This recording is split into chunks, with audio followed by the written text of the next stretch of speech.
Welcome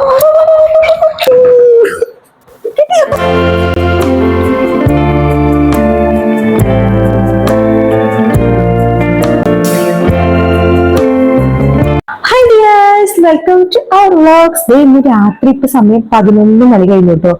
നമ്മൾ ചെറിയൊരു പണി ചെയ്യാനുള്ള പരിപാടിയാണ്. അപ്പൊ അത് നിങ്ങളിങ്ങനെ കൂരിരുട്ട്. അയ്യോ, ഇവിടെ ലൈറ്റ് ഇട്ടാണ് നല്ലോണ്ട് മനസ്സിലാവുന്നതാ. പുറത്ത് നല്ല ഇരുട്ടാണ്. നമ്മൾ എംഫോട്ടേക്കിലെ മച്ചാൻ തേനെടുക്കണ വീഡിയോ കണ്ട് ഇൻസ്പിറേഷൻ മൂത്ത് ചെയ്യണ പരിപാടി കേട്ടോ ഇത് എത്രത്തോളം സക്സസ് ആവുന്നു യാതൊരു നിശ്ചയം ഉണ്ടായിരുന്നില്ല. എന്നാലും ചെയ്തു നോക്കാൻ വിചാരിച്ച്. തേനിനോടുള്ള കൊതി കൊണ്ടല്ലാട്ടോ അതെ ഇതുപോലെയാണ് നമ്മുടെ വീടിന്റെ തൊട്ട് ഫ്രണ്ടിൽ തന്നെ ഒരു കുഞ്ഞു മാവുണ്ട്. അതുമ്മയാണ് ഇവന്മാരി കൂട് കൂട്ടിയത്. അപ്പൊ ചെറുതായി കണ്ടപ്പോ നമ്മളൊരു രസത്തിന് വലിയ കാര്യമായിട്ട് അത് മൈൻഡ് ചെയ്തിട്ടുണ്ടായില്ല. കുറച്ച് നാൾ കഴിയുമ്പോൾ നിങ്ങൾ പോകുന്നുള്ള വിചാരത്തിലായിരുന്നു കേട്ടോ. പക്ഷെ വലിപ്പം കൂടി കൂടി വരുന്നതല്ലാണ്ട് ഇവർ ഇവിടുന്ന് പോണ പരിപാടിയില്ല. പിന്നെ പോരാത്തതിന് ഈ വരുന്ന ദിവസങ്ങളിൽ നമ്മുടെ അമ്പലത്തിൽ പൂരാണ്. ഇഷ്ടംപോലെ ആൾക്കാർ നമ്മുടെ വീടിന്റെ ഫ്രണ്ടിൽ കൂടെ ഇതുപോലെ സന്ധ്യ നേരത്തൊക്കെ പോണതാ. പോരാത്തതിന് ഇപ്രാവശ്യമാണെങ്കിൽ നമ്മുടെ ഈ മാവും വേണമെങ്കിൽ നിറച്ച് മാങ്ങയുണ്ട്. ആദ്യമായിട്ടുണ്ടായതാ. കേസ് ആർക്കെങ്കിലും അത് പൊട്ടിക്കാൻ തോന്നാന്നുണ്ടെങ്കിൽ എങ്ങാനും വല്ല കല്ലെങ്ങാനും അത് തമാശക്കാണെന്നുണ്ടെങ്കിൽ തന്നെ വല്ല പിള്ളേരും വല്ല കല്ലെറിഞ്ഞു കഴിഞ്ഞാൽ പിന്നെ അവർക്കും അതൊരു കുഴപ്പം, നമുക്കും വലിയ വിഷമാവില്ലേ. എന്തെങ്കിലും കുത്തു കിട്ടി കഴിഞ്ഞാൽ പിന്നെ പറഞ്ഞിട്ട് കാര്യമില്ലല്ലോ, നല്ല വേദനയായിരിക്കും. അപ്പൊ പിന്നെ കയ്യോടുകൂടി ഇതൊന്ന് കളയാന്ന് വെച്ചപ്പോ തേൻ കിട്ടോ കിട്ടില്ല എന്നൊന്നും യാതൊരു ഐഡിയ ഉണ്ടായിരുന്നില്ല കേട്ടോ. അങ്ങനെ അത് പുകച്ചു കഴിഞ്ഞു കഴിഞ്ഞാൽ തേനീച്ച പോകുന്ന എല്ലാവരും പറഞ്ഞ സ്ഥിതിക്ക് നമ്മളിത് കുറച്ച് പച്ച ഇല ഉണക്ക ഇലയൊക്കെ മിക്സ് ചെയ്ത് വെച്ച് ഒരു കണക്കിന് തീയൊക്കെ വെച്ച് കഴിഞ്ഞപ്പോ നമ്മൾ വിചാരിച്ചു ഇനിയിപ്പോ ഇവരൊക്കെ വേഗം വേഗം പോകുന്നുള്ള പ്രതീക്ഷയിലായിരുന്നു കേട്ടോ. പക്ഷെ അവരങ്ങനെയൊന്നും പോയില്ല. അവർക്ക് ഇതൊന്നും യാതൊരു പ്രശ്നമില്ലാണ്ട് അവർ അവിടെ തന്നെ ഇരിക്കണ്ടായി. അങ്ങനെ ഞങ്ങളുടെ പരീക്ഷണം ഞങ്ങളെ കൊണ്ട് നടക്കൂല എന്ന് മനസ്സിലാക്കി കഴിഞ്ഞപ്പോ ഞങ്ങള് എന്തായാലും ഇതിന് ഇന്ന് തന്നെ കളയണം എന്നുള്ളൊരു വാശിയുടെ പുറത്ത് കടയിൽ നിന്ന് നമ്മുടെ ഷോപ്പിൽ നിന്ന് അവിടെ ആവുമ്പോൾ മറ്റേ ചാക്ക് ഉണ്ടാവുമല്ലോ, മറ്റേ പ്ലാസ്റ്റിക്കിന്റെ അല്ല മറ്റേ ടൈപ്പ് ചാക്ക്. അപ്പൊ അത് കത്തിച്ചിട്ട് ചെറിയ നനവുള്ള ചക്കാന്നുണ്ടെങ്കിൽ കിടന്ന് പുകഞ്ഞോളൂ. അപ്പൊ പുക വരുമ്പോൾ ഇത് പോകുന്നുള്ള രീതിയിൽ പ്ലാൻ ചെയ്തു കേട്ടോ. അപ്പൊ അതിന്റെ ഇടയിൽ എന്റെ ചേട്ടനൊരു ചെറുതായിട്ടൊരു കുത്ത് കിട്ടാൻ പോയി. പക്ഷെ ജസ്റ്റ് മിസ് കിട്ടിയില്ല. ഞങ്ങളുടെ കുറച്ചു നേരത്തേക്ക് ചാക്കിനുള്ള വെയിറ്റിംഗ് ആയിരുന്നു കേട്ടോ. അതിന്റെ ഇടയിൽ എന്റെ ചേട്ടന്റെ വക പരീക്ഷണങ്ങൾ നടത്തിക്കൊണ്ടിരിക്കേണ്ടത്. പക്ഷെ അവരാണെന്നുണ്ടെങ്കിൽ അവർ മീൻസ് നമ്മുടെ തേനീച്ചക്കൂട്ടം അവർക്ക് യാതൊരു മൈൻഡും ഇല്ലാണ്ട് അവർ അവിടെ തന്നെ ഇരിക്കേണ്ടായിട്ടോ. ഞാൻ ശരിക്കും കാണിച്ചു തരാം അവർ എത്രത്തോളം ഉണ്ടായിരുന്നു. ഞാൻ പകലൊരു വീഡിയോ എടുത്തത് ഇതിന്റെ കൂടെ കാണിച്ചു തരാം കേട്ടോ.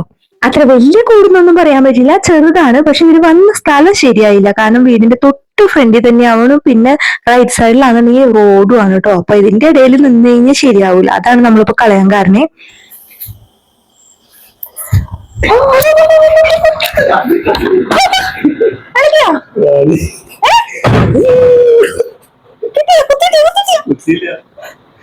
നിങ്ങളുടെ പോലെ എല്ലാവരും വന്നിട്ട അകത്തേക്ക് ഇറക്കിച്ച്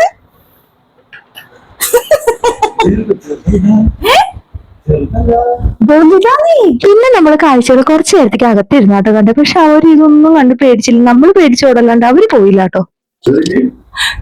കുത്തി അറിയില്ലേ ഇങ്ങോട്ടെ ഇങ്ങോട്ടെ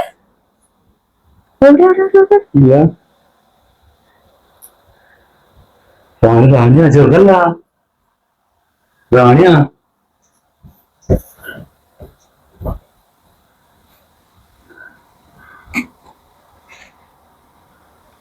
ഉണ്ടാവോ? അങ്ങനെ നമ്മുടെ കാത്തിരിപ്പുകൾക്ക് ശേഷം കുറച്ചു നേരം കഴിഞ്ഞപ്പോഴേക്കും അവരെത്തിയിട്ടോ. അപ്പൊ ഇവര് വന്നപ്പോ മറ്റേ തുണിയുടെ തുണിയല്ലല്ലോ, എന്താ ചാക്കില്ലേ, പ്ലാസ്റ്റിക് ചാക്കല്ല മറ്റേ ടൈപ്പ് ചാക്ക്, അതും കൊണ്ടാട്ടോ വന്നത്. അങ്ങനെ അതിന്റെ ഉള്ളിൽ നമ്മൾ കരിയിലയും പിന്നെ അതൊക്കെ വെച്ച് കത്തിച്ചിട്ട് ചാക്കിന് ചെറിയ നനവുണ്ടായിരുന്നു. നല്ലപോലെ പുക കിട്ടി. അപ്പൊ പുക വന്നപ്പോ ഇവരൊക്കെ വേഗം സ്കൂട്ടായി. അങ്ങനെ ഏകദേശം ഒരു 2 മണിക്കൂർ നേരത്തോളം എടുത്തു കേട്ടോ ഇതൊന്ന് തീരാനായിട്ട്. നല്ല സുഖമായിട്ട് കിടന്ന് ഉറങ്ങേണ്ട സമയത്താണ് ഈ വക പണികൾ. എന്ത് ചെയ്യാനാണ്, പകല് ഒട്ടും പറ്റില്ല. കാരണം ഫ്രണ്ടിൽ കൂടെ ഒക്കെ നിറച്ച് വണ്ടികൾ പോണ ടൈമായിരിക്കും.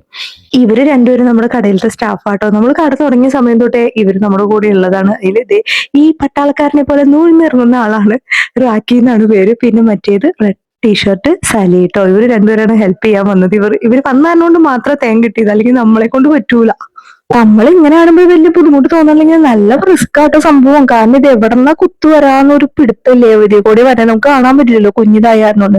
അങ്ങനെ അവരത് കൂളായിട്ട് നല്ലപോലെ പുകച്ചു കഴിഞ്ഞപ്പോ ഒക്കെ അടയമേന്ന് വിട്ട് വിട്ട് പോണ്ടായിട്ടോ. അങ്ങനെ കുറച്ചു നേരം കഴിഞ്ഞപ്പോഴേക്കും ഒരുവിധം എല്ലാം പോയി കഴിഞ്ഞപ്പോ നമ്മൾ ആ തേന്റെ അട മുറിച്ചെടുക്കാട്ടോ. ഒരു തോട്ടി കൊണ്ട് നീട്ടത്തിലുള്ള ഒരു തോട്ടിയുടെ തുമ്പത്ത് അരിവാളിലൊക്കെ കെട്ടി വെച്ച് അതുകൊണ്ടൊക്കെ മുറിച്ചെടുത്തു. അധികം വലിയ അടയല്ലാന്നുണ്ടെങ്കിലും ചെറുതാന്നുണ്ടെങ്കിലും കുറച്ച് തേൻ കിട്ടിയിട്ടു. അപ്പോഴേക്കും തേനീച്ചകൾ വന്ന് നമ്മുടെ ജനലുമൊക്കെ വന്നിരിക്കുന്നുണ്ട്. അവരുടെ സ്ഥലത്തുനിന്ന് മാറിയപ്പോ നമ്മുടെ ജനല് തുറന്നിട്ടേക്കിപ്പോ അകത്തേക്ക് കയറിയനൊക്കെ. അങ്ങനെ ലാസ്റ്റ് നമുക്കിത് കുറച്ച് തേൻ കിട്ടിയിട്ടോ. അങ്ങനെ ഈ ബക്കറ്റിലേക്ക് നമ്മൾ മുറിച്ചെടുക്കാട്ടോ. ബക്കറ്റിന്റെ വലിപ്പം കണ്ട് ആരും ഒന്നും വിചാരിക്കേണ്ട, കുഞ്ഞു കഷ്ണാണ്. എന്നാലും നമുക്ക് എടുക്കാനായിട്ട് ഇത്രയും വലിയ പാത്രം ഉണ്ടെങ്കിൽ എടുക്കാൻ പറ്റുള്ളൂ, അതുകൊണ്ടാണ്. പക്ഷെ ഞാൻ ഒരു കാര്യം പറയട്ടെ, നമ്മൾ കടയിൽ നിന്ന് മേടിക്കുന്ന തേനിൽ എന്തൊക്കെയോ ഒരു ടേസ്റ്റ് വ്യത്യാസം ഇതിനുണ്ട് കേട്ടോ. നമ്മൾ കടയിൽ നിന്ന് മേടിക്കുന്ന തേനിന്റെ ഒരു ടേസ്റ്റ് അല്ല, എന്തോ ഒരു പ്രത്യേകതയുണ്ട്. സംഭവം തേനീച്ചയുടെ പ്ലസ് ഒറിജിനൽ തേൻ ആയതിന്റെയാണോ എന്ന് എനിക്കറിയില്ല, നല്ല ടേസ്റ്റ് ഉണ്ടായിരുന്നു. അങ്ങനെ നമ്മൾ ടേസ്റ്റ് ഒക്കെ നോക്കി അടിയൊക്കെ നോക്കി കണ്ടിട്ട് നല്ല രസം.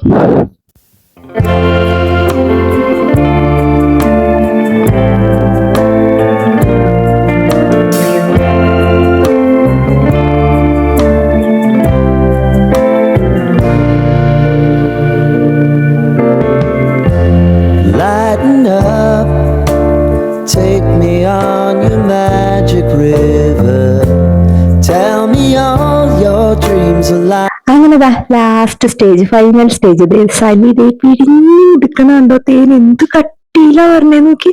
അങ്ങനെ ഇങ്ങനെ എടുക്കൽ അത്രയും സുഖകരമല്ലാത്ത കാരണം നമ്മളൊരു വെള്ള തോർത്ത്, നല്ല ഒരു നീറ്റായിട്ടുള്ള ഒരു തോർത്തെടുത്തിട്ട് അതിലാട്ടോ പിഴിഞ്ഞെടുത്തത്.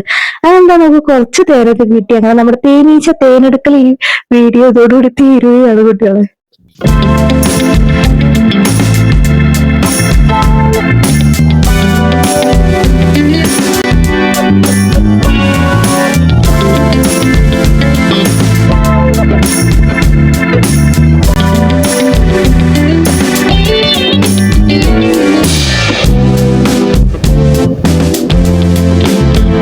നമുക്ക് കിട്ടിയ തേൻ ഇത്രയാണ് കേട്ടോ, നല്ല ഫ്രഷ് തേൻ.